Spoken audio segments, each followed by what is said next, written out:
രണ്ടാം ലോക മഹായുദ്ധം. ഭൂഗോളത്തിന്റെ എല്ലാ ദിക്കിൽ നിന്നും വിവിധ രാജ്യങ്ങൾ ഏറ്റുമുട്ടി ലോകം തന്നെ സ്തംഭിച്ചു നിന്ന വർഷങ്ങൾ. വിജയമെന്നത് നേട്ടങ്ങൾ മാത്രമല്ല, തീരാ നഷ്ടങ്ങളും കൂടിച്ചേരുന്നതാണ് എന്ന് പഠിപ്പിച്ച സഖ്യകക്ഷികളുടെയും അച്ചുതണ്ട് ശക്തികളുടെയും ബാക്കി പത്രങ്ങളും ഇന്നും പുകഞ്ഞു തീരാത്ത ചില മണ്ണും മനുഷ്യരുമൊക്കെ ആ ചരിത്രത്തിന്റെ ജീവിക്കുന്ന സാക്ഷികളാണ്. പരാജയപ്പെട്ടെങ്കിലും യുദ്ധകാലത്ത് ഹിറ്റ്ലറും നാസിപ്പടയും സൃഷ്ടിച്ച ഭീകരതയ്ക്ക് കൈയും കണക്കുമില്ല.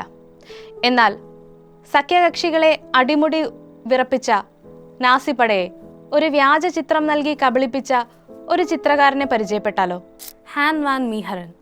എത്രയോ പഴയ പ്രശസ്ത ചിത്രകാരന്മാരുടെ ചിത്രങ്ങൾ ക്ലാസിക്കുകളായി തുടരുമ്പോഴും പെയിന്റിംഗ് ടെക്നോളജി മാത്രം അംഗീകരിക്കുവാൻ കഴിയാത്ത കപട ആസ്വാദക സമൂഹത്തെ തൻ്റെ മുന്നിൽ മുട്ടുകുത്തിക്കണമെന്ന വാശി അദ്ദേഹത്തിനുണ്ടായി. അതിന് അദ്ദേഹം സ്വീകരിച്ച മാർഗം വ്യത്യസ്തമായിരുന്നു. Art forgery. അതെ, വ്യാജ ചിത്രരചന. ഒറിജിനൽ ചിത്രത്തിൻ്റെ വ്യാജ പകർപ്പ് വരച്ചുണ്ടാക്കി അത് ഒറിജിനൽ ആണെന്ന് പറഞ്ഞ് വിൽക്കുക. പഴയകാല ക്ലാസിക് ചിത്രങ്ങൾ വാങ്ങിക്കൂട്ടുവാൻ താല്പര്യം കാണിക്കുന്ന സമ്പന്നരായിരുന്നു മീഹറിൻ്റെ ലക്ഷ്യം. അദ്ദേഹത്തിൻ്റെ ഭാഷയിൽ പറഞ്ഞാൽ കലയെ സ്നേഹിക്കുന്ന എന്നാൽ കലാകാരൻ്റെ കഴിവിനെ ആദരിക്കാത്ത സമ്പന്ന സമൂഹത്തെ ഒന്ന് കബളിപ്പിക്കുകയും ചെയ്യാം,